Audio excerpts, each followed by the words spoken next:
Everybody, welcome back to our channel. ఈరోజు వీడియోలో మన డైలీ లైఫ్లో మనం ఎక్కువగా యూజ్ చేసే వర్డ్స్ని తీసుకొని దానికి సంబంధించిన కొన్ని ఎగ్జాంపుల్ సెంటెన్సెస్ని ఇంగ్లీష్లో ఎలా చెప్పాలో ఒకసారి చూద్దాం. ఫస్ట్ వన్, ఎవరిని పడితే వాళ్ళని. ఎవరిని పడితే వాళ్ళని అనే వర్డ్ని ఇంగ్లీష్లో anyone or whoever or just anyone. ఈ మూడిటికి కూడా మీనింగ్ ఎవరిని పడితే వాళ్ళని. ఈ వర్డ్కి సంబంధించిన కొన్ని ఎగ్జాంపుల్ సెంటెన్సెస్ని ఇంగ్లీష్లో ఎలా చెప్పాలో ఒకసారి చూద్దాం. ఫస్ట్ సెంటెన్స్, ఎవరిని పడితే వాళ్ళని నమ్మకూడదు. ఎవరిని పడితే వాళ్ళని నమ్మకూడదు అని చెప్పాలనుకున్నప్పుడు don't trust just anyone. Don't trust అంటే నమ్మకూడదు, జస్ట్ ఎనీ వన్ అంటే ఎవరిని పడితే వాళ్ళని. నెక్స్ట్ వన్, ఎవరిని పడితే వాళ్ళని ఇంటికి తీసుకురావద్దు. ఎవరిని పడితే వాళ్ళని ఇంటికి తీసుకురావద్దు అని చెప్పాలనుకున్నప్పుడు don't bring just anyone home. Don't bring just anyone home అంటే ఎవరిని పడితే వాళ్ళని ఇంటికి తీసుకురావద్దు. నెక్స్ట్ వన్, అతను ఎవరిని పడితే వాళ్ళని ఫ్రెండ్ చేసుకుంటాడు. అతను ఎవరిని పడితే వాళ్ళని ఫ్రెండ్ చేసుకుంటాడు అనేదాన్ని he makes friends with any one. He makes friends with any one అంటే ఎవరిని పడితే వాళ్ళని ఫ్రెండ్స్ చేసుకుంటాడు. నెక్స్ట్ వన్, ఎవరిని పడితే వాళ్ళని ప్రశ్నించకండి. ఎవరిని పడితే వాళ్ళని ప్రశ్నించకండి అనేదాన్ని don't question just anyone. Don't question అంటే ప్రశ్నించకండి అంటే క్వశ్చన్ చేయకండి. జస్ట్ ఎనీ వన్ అంటే ఎవరిని పడితే వాళ్ళని. నెక్స్ట్ వన్, ఎవరిని పడితే వాళ్ళని ఫాలో అవ్వకండి. ఎవరిని పడితే వాళ్ళని ఫాలో అవ్వకండి అనేదాన్ని don't follow just anyone. Don't follow అంటే ఫాలో అవ్వకండి. జస్ట్ ఎనీ వన్ అంటే ఎవరిని పడితే వాళ్ళని. సో ఈ విధంగా మనం ఎవరిని పడితే వాళ్ళని అనే వర్డ్కి సంబంధించిన కొన్ని ఎగ్జాంపుల్ సెంటెన్సెస్ని ఇంగ్లీష్లో ఎలా చెప్పాలో తెలుసుకున్నాం కదా. నెక్స్ట్ వన్ చూడండి, ప్రతిసారి. ప్రతిసారి అనే వర్డ్ని ఇంగ్లీష్లో every time or each time అంటే రెండింటికి కూడా మీనింగ్ ప్రతిసారి. ఈ వర్డ్కి సంబంధించిన కొన్ని ఎగ్జాంపుల్ సెంటెన్సెస్ని ఇంగ్లీష్లో ఎలా చెప్పాలో ఒకసారి చూద్దాం. ఫస్ట్ సెంటెన్స్, ప్రతిసారి నేను కాల్ చేస్తాను, అతను బిజీగా ఉంటాడు. ప్రతిసారి నేను కాల్ చేస్తాను, అతను బిజీగా ఉంటాడు అని చెప్పాలనుకున్నప్పుడు every time I call he is busy. Every time I call అంటే నేను ప్రతిసారి కాల్ చేస్తాను, హీ ఈజ్ బిజీ అంటే అతను బిజీగా ఉంటాడు. నెక్స్ట్ వన్, ప్రతిసారి అదే తప్పు చేయొద్దు.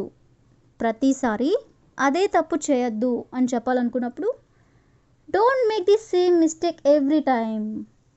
Don't make the same mistake అంటే అదే తప్పు చేయొద్దు. ఎవ్రీ టైమ్ అంటే ప్రతిసారి. నెక్స్ట్ వన్, ప్రతిసారి నువ్వెందుకు ఆలస్యంగా వస్తావు అంటే ఎప్పుడు ఎందుకు లేట్గా వస్తావు అని అంటుంటారు కదా. దీన్ని ఇంగ్లీష్లో why are you late every time. Why are you late అంటే ఎందుకు లేట్గా వస్తావు. ఎవ్రీ టైమ్ అంటే ప్రతిసారి. నెక్స్ట్ వన్, ప్రతిసారి ఆమె నాకు సహాయం చేస్తుంది.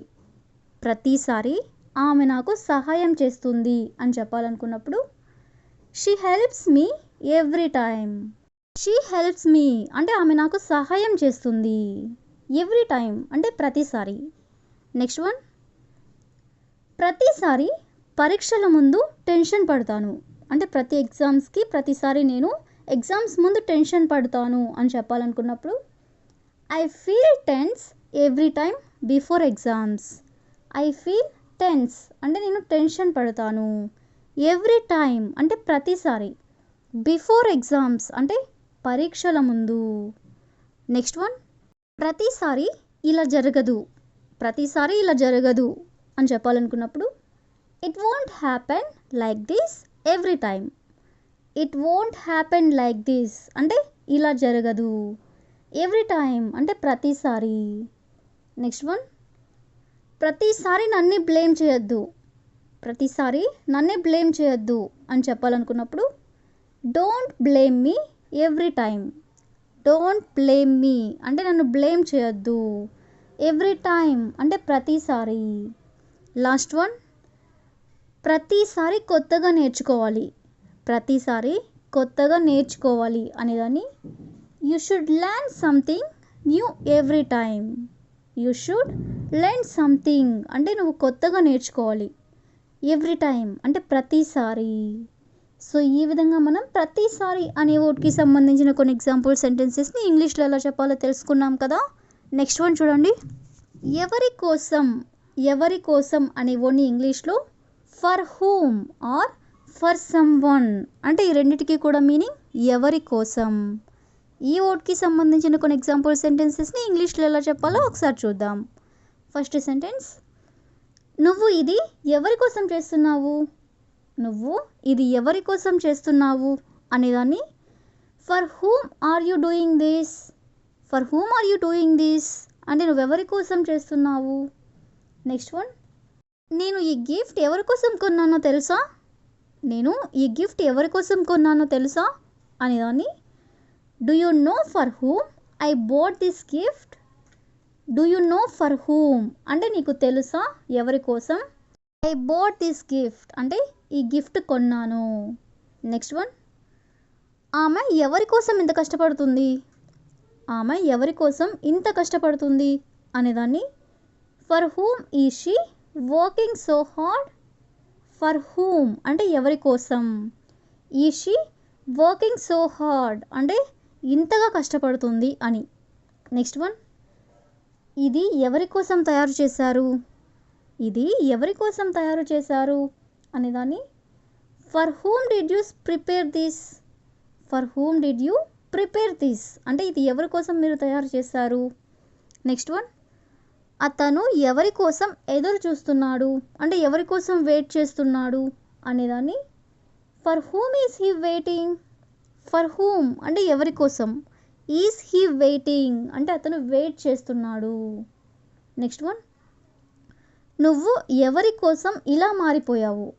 నువ్వు ఎవరి కోసం ఇలా మారిపోయావు అనేదాన్ని for whom did you change like this. For whom అంటే ఎవరి కోసం. Did you change like this అంటే ఇలా మారిపోయావు అని. లాస్ట్ వన్, ఎవరి కోసమైనా నిజాయితీగా పనిచేయాలి. ఎవరి కోసమైనా నిజాయితీగా పనిచేయాలి అని చెప్పాలనుకున్నప్పుడు you should work honestly for anyone. You should work honestly అంటే నువ్వు నిజాయితీగా పనిచేయాలి. ఫర్ ఎనీ వన్ అంటే ఎవరి కోసమైనా. సో ఈ విధంగా మనం ఎవరి కోసం అనే వర్డ్కి సంబంధించిన కొన్ని ఎగ్జాంపుల్ సెంటెన్సెస్ని ఇంగ్లీష్లో ఎలా చెప్పాలో తెలుసుకున్నాం కదా. So that's all for today.